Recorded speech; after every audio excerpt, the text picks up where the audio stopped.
Rentals help you manage bookable inventory, such as equipment or vehicles. Unlike traditional appointment scheduling, they are designed for duration-based, inventory-driven bookings, helping you expand your product management. Let's learn how they work.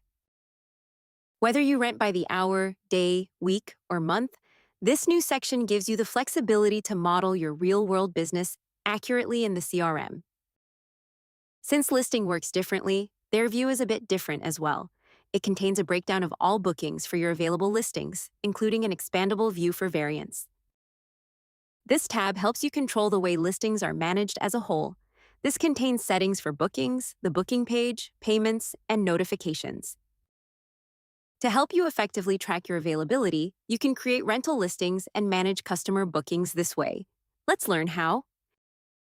To get started, access your calendar settings inside your Calendar section. Once inside the Calendar settings, head to the Rentals tab. Locate the Plus New Listing button in the upper right corner of the page and click it. Fill out the details of your rental product listing. This intuitive tool will help you expand into new verticals like vacation, vehicle, and equipment rentals, event businesses, co-working spaces, and mobility services. We hope you enjoy it.